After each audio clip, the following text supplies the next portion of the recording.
Howdy, Immortalium here, and today I'm going to be reviewing Limit, the complete series. So first of all, just before I actually start talking about Limit, I just simply want to give an interesting piece of information. That is, this is one of the few Shojo series released by Vertical. Besides this, Vertical have also released Princess Knight and Twin Knights, but those are more classic Shojo series, released around 50s, 60s, by Osamu Tezuka himself. It makes perfect sense for Vertical to release that series. But this is a relatively recent Shojo series, so the kind of question becomes, why did Vertical choose this manga over the many other Shojo series that have yet to be released into English? And the reason for that is very simple, and that is, it is not your typical Shojo series. But the best way to describe that is to tell you the story. So let's get started. So basically, what is the story of Limit? Our lead character is Mizuki Kano, and Mizuki Kano is one of the cool girls at school. High school, I should point out. She's friends with Sakura Himizawa, who's the coolest and most prettiest girl in the whole school. And also with Haru Ichinose, who's, like a toughish enough girl, a bit tomboyish, etc, etc. And basically everyone looks on them either with, love and reverence or, jealousy and hatred. In particular, there's this girl called Morishige, who they don't ever really seem to bully her directly, but, through certain actions, like they indirectly mock her, put her into awkward positions, etc, etc. And they go on this trip, an exchange camp trip, and on their way the driver has a bit of an accident. The bus goes off the side of a cliff and crashes into this ravine. And only a couple of girls survive. For example, Mizuki Kano, Haru, Morishige, and two other girls, Kamiya and Usui. And they must now decide how they are going to survive as they wait for rescue to arrive. And that's how the story begins. So, as you can tell, it's very different sounding to many other, shoujo series. Many shoujo manga focus particularly on romance, like on love between, male and female. But in this series, like, even though it is dealing with relationships, which is, the kind of key area of shoujo manga, it's dealing with the relationship between girls, particularly when one has been, like, bullied for a very long time, indirectly albeit, and then suddenly they find themselves in a position of power to exact some kind of vengeance. So, very different, I will say, to many of the other shoujo manga that I have. So that's definitely a positive for this series. But, as you can imagine, the fact that it is pretty much a one-location story means that it's heavily reliant on the characters themselves. And that's where we get into a bit of an issue here and there. So first of all, let's start off with the lead character, Mizuki Kano. Mizuki Kano is a particularly interesting character because even though she's part of that cool kind of gang at high school, she does question it even before the accident happens. There's a scene right at the beginning of the manga where there's this kind of drunk guy on the side of the path, and everyone's walking by, and she looks at him and kind of thinks to herself, why is no one helping him? But interestingly chooses not to help him herself. And as she's walking away, she notices that some other person has gone off to actually help him now. Which, at that point, kind of makes her start to question herself. She starts to kind of wonder, why didn't I do that, etc, etc. And that kind of mindset is particularly played on, and once they've finally been isolated from the rest of society, and just the 5 girls. She is a potentially interesting character. Definitely a lot of room for development. And she does develop over the course of the story. Now, will people be happy with how she develops? I don't know. But for me, I definitely found her to be a very likable character, that she does definitely develop over the course of the story, and that's kind of what I really want to see in many, manga series, that the main character ends off in the series as a different person, whether that be for good or bad. Now, for the other characters, let's start off with Morishige then, who is perhaps the other most important character in the group, at least from a kind of dynamic sense. Morishige has been indirectly bullied, as I said, by this, cool gang. And she has finally found herself in a position of power now that she has a weapon. Now, what kind of weapon, I won't necessarily say. Although if you purchase, you know, the whole series, you will actually see on the cover of one of them what kind of weapon she has gained. And because of this, now she puts herself into a position of power and starts abusing several people who, you know, have been, you know, bullying her in the past.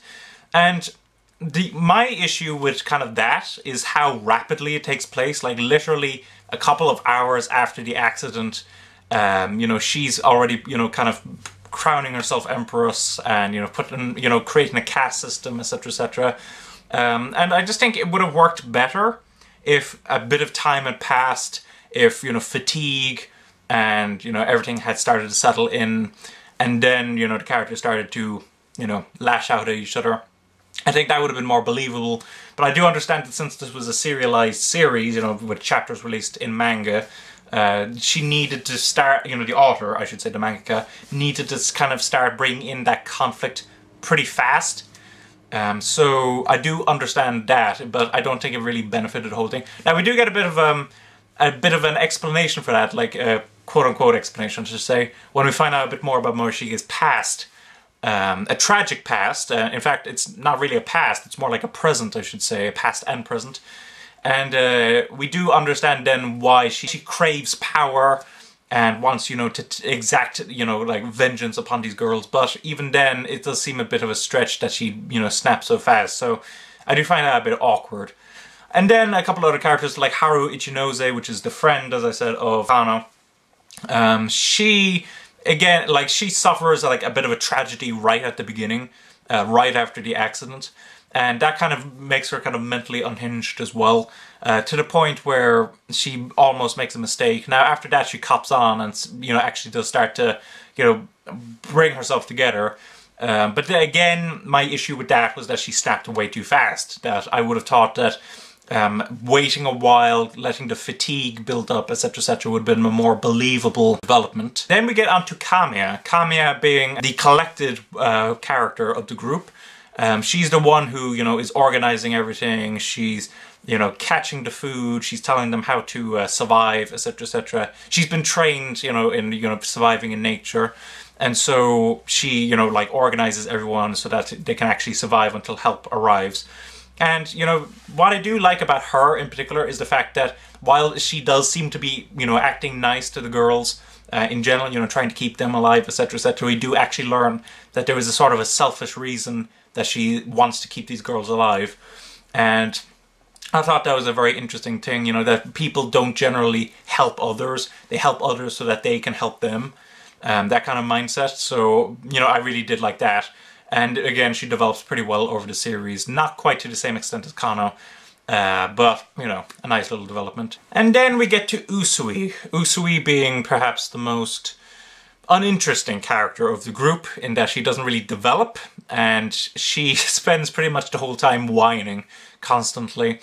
And, you know, she's very, like, I'm sure that when the mangaka drew her, she was meant to be annoying, but I will say that, you know, there was nothing sympathetic about her at all. You know, I was just like, please go away as soon as you can. So, you know, I had no sympathy for Usui. Now, she does end up serving a pretty major purpose in the story, and from that perspective, I liked her, but I didn't like the character herself, so I should point out that. Overall, the characters themselves, they're the likable characters, but I do think that many of the kind of unhinged moments that the characters had to face could have been, you know, stretched out a bit, could have, like, when I say stretched out, what I mean is, you know, like, let a bit of time pass, let the tension build up, and then let the character snap, rather than, like, snapping, like, near the beginning. From a story perspective, then, one thing that I did kind of like is that not only did we get the girl's perspective, but every so often we would get to see, you know, how people were reacting to, you know, the accident elsewhere.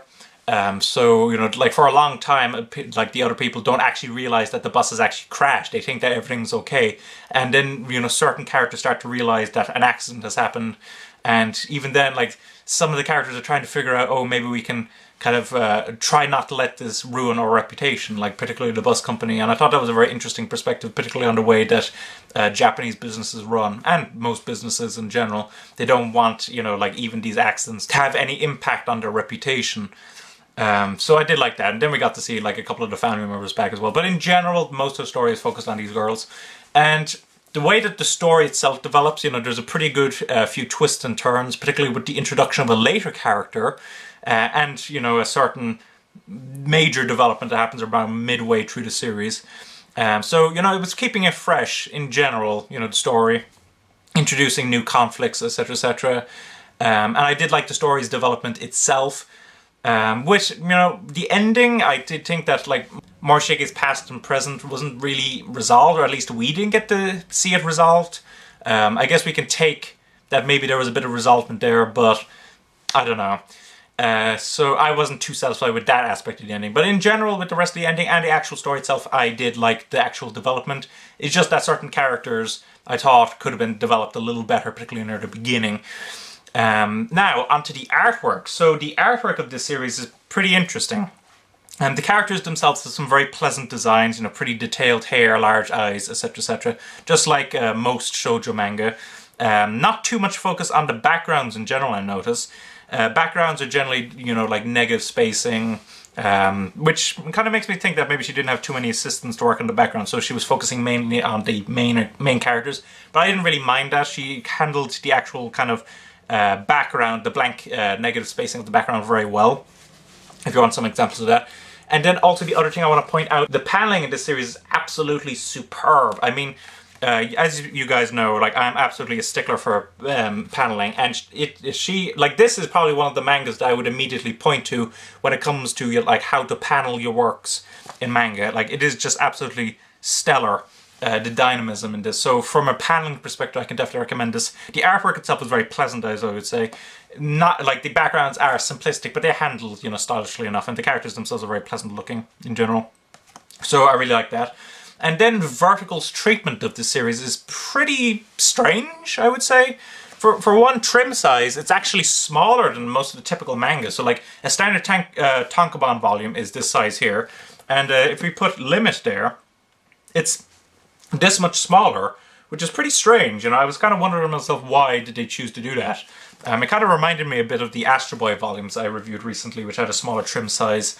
The paper itself is also pretty thin, although considering that, you know, how thin they are, there isn't actually that much page bleeding, which impressed me. Certain volumes fare more than others, which tell me that maybe the page quality was varying from time to time, but in general, page bleeding wasn't that bad. Like, considering how thin the pages are, they held up very well, and they're generally, like, nice touch and feel and all that, so pretty good quality of the paper. There isn't really too much else to say about the vertical treatment.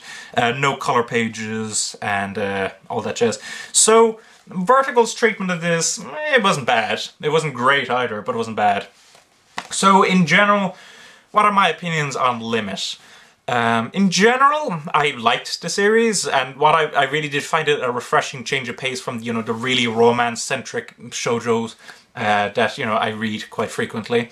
You know, this series is quite different, and that much I really did appreciate.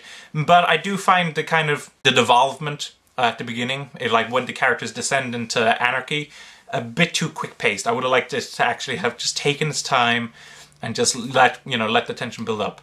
But I do get why the author had to do that, you know, in the whole serialized thing. Like, it's something that a lot of manga have to face when they're being serialized, that they have to get the story out moving as fast as possible.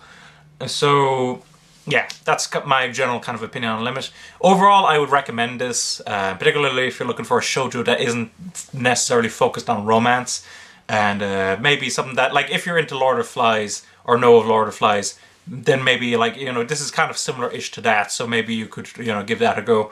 So overall, I would recommend it. Hope you enjoyed this review. Hopefully it was informative, and if you've, you know, read this series or know anything about it, I would love to hear about it. So thanks for watching. Don't forget to comment, rate, subscribe, and bye-bye.